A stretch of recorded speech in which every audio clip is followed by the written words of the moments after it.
Hola amigas, amigos, es un gusto saludarlos aquí en Mundo de Letras, el lugar donde está lo que debes saber de literatura y de esas grandes obras que requerimos para mantenernos con esa información que nos deja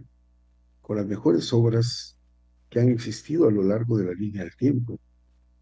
Y por eso el día de hoy vamos a platicar un poco sobre la música clásica y la pintura. Pero vamos a iniciar con la pintura. Y la música clásica la vamos a ir tocando para agregarla a esta hermosa narrativa, porque cuando hablamos de música clásica y pintura, vamos a encontrar que la historia de la música se va a dividir en periodos, cada uno de ellos con sus estilos y figuras clave. Esta es una parte primordial porque estamos viendo que va acompañado de la historia, de la línea del tiempo. Entonces hablamos del Renacimiento, que es cuando la música clásica inicia. Luego tenemos ese periodo del barroco, luego el clasicismo, el romanticismo, el periodo moderno y el periodo contemporáneo que abarca esta edad contemporánea en la que estamos viviendo desde 1960. Pero es que se han creado cosas tan bellas que nos impresiona porque cuando observamos esto, dentro de la parte de la edad contemporánea también tuvimos al surrealismo y al pop art. En este renacimiento que abarca de 1400 a 1550, en ese periodo que va a ser un fenómeno cultural que va a iniciar con la Edad Moderna, donde tiene que ver, por supuesto, la novela del ingenioso hidalgo Don Quijote de la Mancha de Miguel Cervantes y El ingenioso caballero, que es la segunda parte, estas obras icónicas que son publicadas en 1605 y en 1615, la segunda parte un año antes de morir Miguel Cervantes, pero que además estábamos en la misma época de William Shakespeare, este extraordinario escritor de habla inglesa con obras de teatro extraordinarias como Hamlet, entre tantas otras como Romeo y Julieta, que por cierto les mando un abrazo a todos porque estamos por celebrar el 14 de febrero, el Día del Amor y de la Amistad. Entonces, en ese periodo que va a retomar esos principios de cultura de la antigüedad clásica, actualizándola a través del humanismo y sin renunciar a esa tradición cristiana, pero sustituyendo la visión religiosa del mundo medieval por una afirmación de los valores del mundo y del hombre. Y entonces vamos a tener ese movimiento intelectual del Renacimiento, esa revalorización de la dignidad del espíritu humano que va a enlazar la cultura de esa época con la antigüedad clásica. Entonces vamos a encontrar que el humanismo va a ser el aspecto filosófico y literario del Renacimiento. Cuando decimos el aspecto filosófico es el encontrar esas respuestas que se estaban buscando y crear nuevas preguntas de lo que estaba pasando con esta integración hacia el ser humano y además en esta edad literaria, Renacimiento, a este nombre que se le da en el siglo XIX, ya muchísimos años después, a ese amplio movimiento cultural que se produjo en Europa Occidental durante los siglos XV y XVI. Es decir, cuando se estaba llevando a cabo el Renacimiento no se le conoció como Renacimiento. Y este fue un periodo de transición entre lo que era la Edad Media, que abarcó casi 1000 años, y los inicios de la Edad Moderna. Como ustedes recordarán, desde la caída del Imperio del Occidente hasta la caída del Imperio de Occidente y el descubrimiento de América. Y entonces vamos a encontrar a grandes exponentes en el campo de las artes con una renovación de las ciencias naturales como humanas, y la ciudad de Florencia, Italia, fue el lugar de nacimiento y desarrollo de este movimiento que se extendió después por toda Europa, en este fruto de la difusión de las ideas del humanismo, donde la gente estaba buscando explicaciones, explicaciones a través de la ciencia y explicaciones a través de lo que veían, determinando una nueva concepción del hombre y del mundo. Ese término renacimiento reivindica algunos elementos de la cultura clásica griega y de la cultura clásica romana, estos dos grandes imperios que siguen teniendo una influencia enorme en todos los ámbitos de nuestra vida diaria y que se aplicó originariamente como una vuelta a esos valores de la cultura greco-latina y a la contemplación libre de lo que era la naturaleza después de sus siglos de predominio de una mentalidad rígida, religiosa, dogmática, establecida en esa Europa medieval, donde por supuesto vamos a tener una obra clásica que ustedes recordarán que es la Divina Comedia del gran italiano Dante Alighieri. Y en esta nueva etapa se plantea una nueva forma de ver al ser humano, al mundo, con nuevos campos de las artes, con esos enfoques en estas artes, la política, la filosofía, las ciencias, para sustituir eso que era el teocentrismo medieval por el antropocentrismo, es decir, todo ubicado hacia una deidad por todo ubicado ahora hacia lo que era el ser humano. Y por eso el historiador y artista Giorgio Vasari le utiliza la palabra renacimiento para decir que había una ruptura de la tradición artística del medievo a la que calificaba como un estilo de los bárbaros, que además no fue así, porque la primera universidad se va a dar en la Edad Media.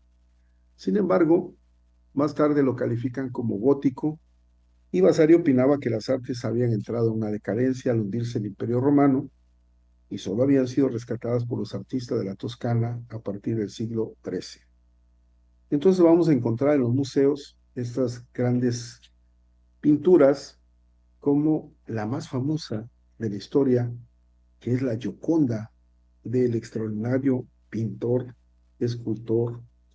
físico, matemático, como le quieran llamar, porque era un ser extraordinario, Leonardo da Vinci, y su obra, la Mona Lisa o la Gioconda,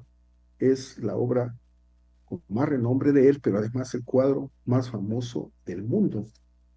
Y hoy en día la pintura se encuentra en el Museo Louvre de París, un cuadro pequeño que sigue siendo muy visitado, pero su historia empieza entre los años 1503 y 1519 en Florencia,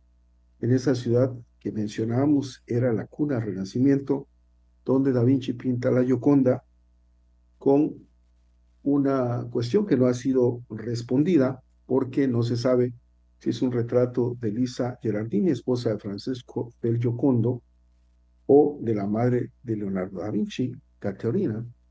o se ha dicho incluso que es un autorretrato del pintor, pero esto es para darle todavía mucho más misterio a esta fama de la pintura, que no se basa únicamente en la técnica empleada en la belleza, sino también en los misterios que la rodean. Por ejemplo, ustedes están viendo el cuadro, caminan y siguen volteando a ver el cuadro y pareciera que los ojos de la pintura los siguen a ustedes. Donde caminen van a tener la mirada de quien está pintada en esta obra maravillosa. Y entonces, ¿quién es el sujeto? ¿Quién es la sujeta y por qué está sonriendo? Esa calidad enigmática que ha seducido por tantos siglos a las personas y luego ese robo que sufre en 1911 que le dio mucho más fama y estas reproducciones que se han hecho, esta obra de arte que ha inspirado cuadro, parodias, novelas, cuentos y que sigue haciendo que sea el cuadro más visitado del mundo. Pero tenemos al segundo cuadro más famoso, que es de Pablo Picasso, y es la pintura titulada Guernica, porque lo primero que nos va a sorprender es ese extraordinario tamaño, porque estamos hablando de 3,49 metros de altura por 7,77 metros de ancho, lo que hace que sea uno de los cuadros más grandes de los que pintó este artista español, originario de Málaga, un gigante que magnifica más aún, si cabe, esta obra, que es una de las más importantes del siglo XX y que fue testigo de ese bombardeo alemán a la ciudad del mismo nombre de la pintura, que es Guernica, en 1937 y que provocó casi 2,000 muertos. Pablo Picasso decía que quería retransmitir ese horror de sufrimiento de los habitantes españoles en esta guerra civil del país. Y un cuadro hermoso que se estuvo exponiendo en el Museo MoMA de Nueva York, de acuerdo a un deseo del pintor, y que regresó a España en 1981, pero por supuesto que no podía faltar un cuadro de Van Gogh. Este cuadro, que es La Noche Estrellada de Vincent Van Gogh, una obra maestra de este pintor holandés que pinta su cuadro en 1889 en el manicomio de Saint-Rémy, donde él se fue a recluir cuando ya iba a terminar su existencia, y el lienzo pareciera reflejar ese estado turbulento, ese estado de su mente, una mente privilegiada que constantemente tenía descubrimientos y que obviamente se había quedado en un mundo donde no era comprendido, porque ¿quién iba a comprender a un genio como era Van Gogh? Y en este cuadro el cielo nocturno cobra vida con remolinos y orbes de los pinceles que, aplicados frenéticamente, brotan de ese paradigma del Tao, que es el Yin Yang, de la filosofía oriental, y de sus demonios personales, de su asombro por la naturaleza, de su asombro por la vida. Y después que comentaba el artista a su hermano Teo, que era la visión del pueblo que él contemplaba por la madrugada desde la ventana donde se encontraba, y esta gran estrella que se ve al fondo iluminada de blanco, que el artista la definió como la estrella de la mañana, es el planeta Venus, según dicen algunos expertos, pero es que esa forma magistral de ver ese momento de la noche estrellada nos hace pensar en los que tenemos esa dicha de que muy temprano, cuando estamos corriendo, podemos ver ese cambio de la noche al amanecer. Y bueno, no podía volver a decir que Leonardo, este pintor que rompe los paradigmas, iba a tener otro cuadro famosísimo, que iba a estar entre los más famosos del mundo, acompañando al primer lugar, que es la Mona Lisa o la Gioconda, y es nada menos que la Última Cena de Leonardo da Vinci, esta pintura mural realizada entre 1495 y 1498 por este multifacético Leonardo da Vinci, que si bien tenía un grupo de pintores que eran sus alumnos, trabajaban con él, le encargaron esta Última Cena por Ludovico Sforza para el refectorio del convento de Santa María del Grazie en Milán, Italia, y se dice que el artista no había cobrado por ella. Esta pintura mural se encuentra en la pared en la que se pinta originalmente, y la escena recrea la última cena de Pascua entre Jesús y sus apóstoles, a partir de ese relato escrito en uno de los evangelios de San Juan, en su capítulo 13, y esta cena que, en una remembranza de lo que se ha hecho, se ha encontrado dos reproducciones en otras partes, que no se le atribuyen específicamente a Leonardo da Vinci, pero sí a algunos de sus alumnos y con la firma de él. Aquí tenemos también La joven de la perla de Johannes Vermeer, conocida como La muchacha con turbante, una de las obras maestras de este pintor neerlandés, Johannes Vermeer, de 1665, este pintor que no era muy descubierto y que tiene a la perla como punto focal del cuadro, con una modelo desconocida que se ha especulado podría ser alguien de la servidumbre del artista, que modeló para él, mirando a los ojos del pintor por encima de su hombro. Y esta pintura se encuentra en el Museo Marissos de La Haya, y tiene más misterio que les invito a redescubrir, porque han encontrado otras cosas en el cuadro. Pero no podía faltar El beso de Gustav Klimt, una de estas obras del austriaco que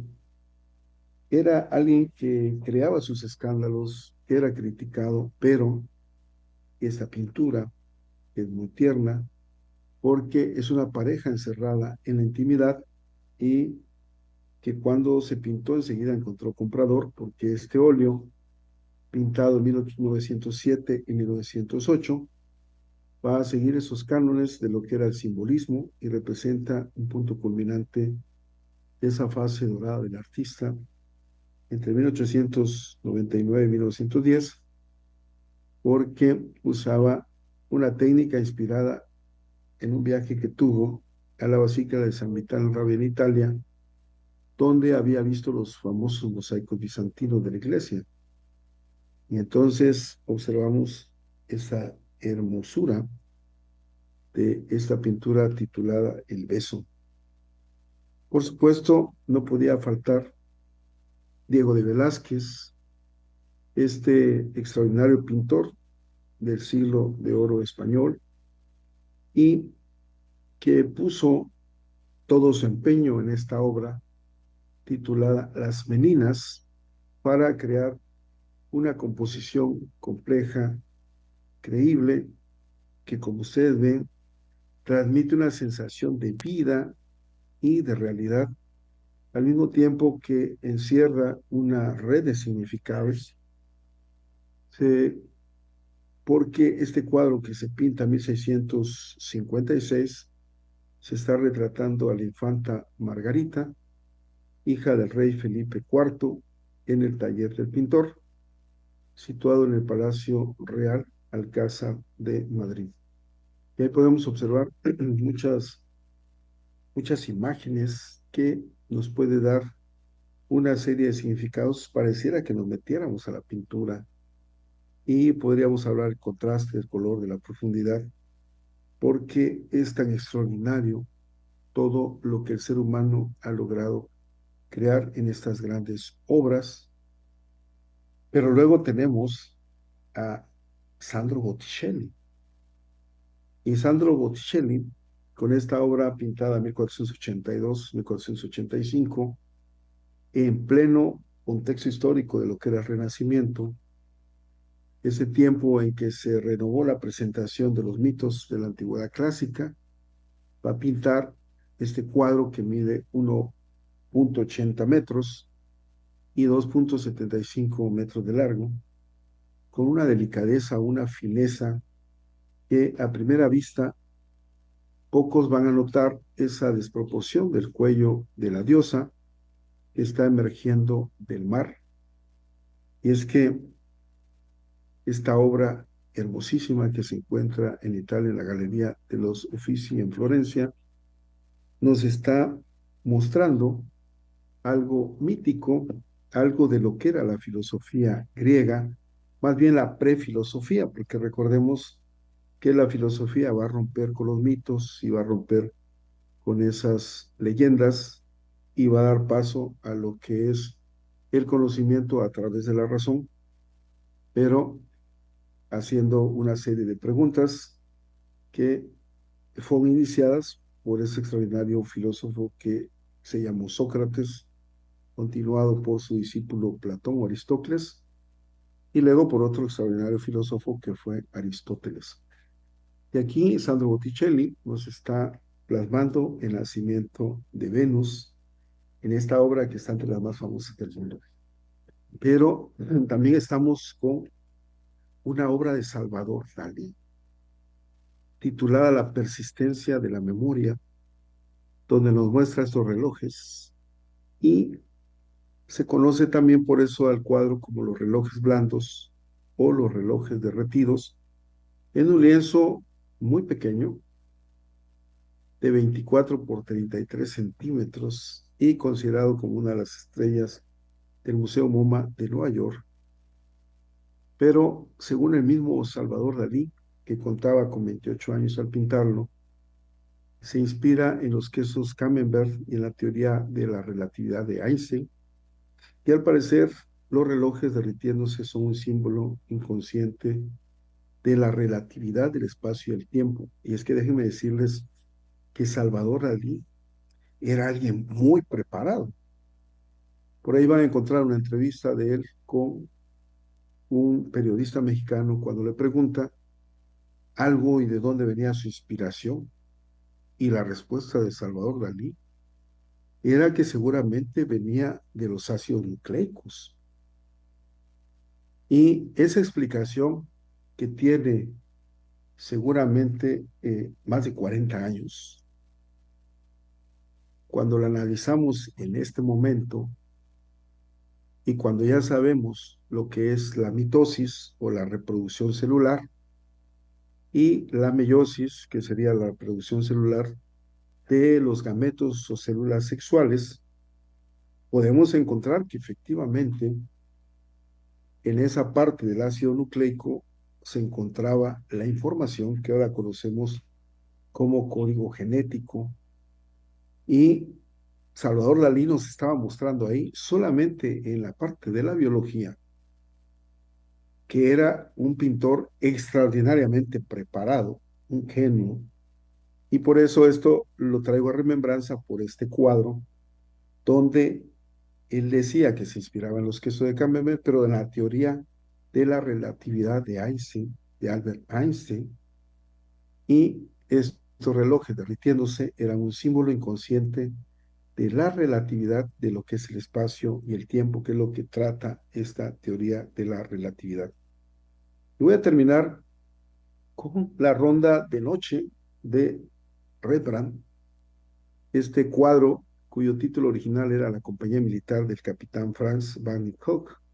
el teniente William van Rottenberg, pero desde el siglo XIX se le empezó a llamar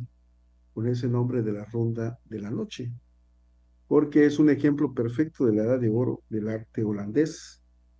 mostrándonos una composición cuidadosamente caótica, oscura,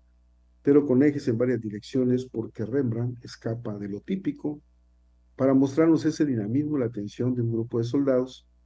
que iban a empezar una misión. Esa pintura de 1639-1642 es una de las joyas de exposición permanente de un museo de Ámsterdam. Y aquí tienen ustedes esta información que pueden encontrar, hermosísima, con estas obras que la Mona Lisa, con unas técnicas de claroscuro y del esfumato, que difuminan los bordes de la pintura para que entonces percibamos como que la pintura se integra al espacio y hace gala de esa técnica del paisaje del fondo que abre ese espacio para dar mayor profundidad. Esta obra de Leonardo no pertenece al Quattrocento, sino al Alto Renacimiento, a veces llamado también Segundo Renacimiento. Amigas y amigos, los invito a seguirnos en los programas los lunes en Línea América, los miércoles en Guerreros de la Paz, los días viernes con este programa de lo que es este mundo de letras, donde nos encontramos inmersos, donde van a encontrar esas vastas obras literarias, pero también varias obras de arte, como podrían ser muchas pinturas y, por supuesto, muchas de las obras clásicas, que hay mucho, mucho que aprender y saber, porque recuerden que Ultimátum busca promocionar la lectura, promocionar la salud, promocionar la cultura, y eso es lo que estamos haciendo aquí,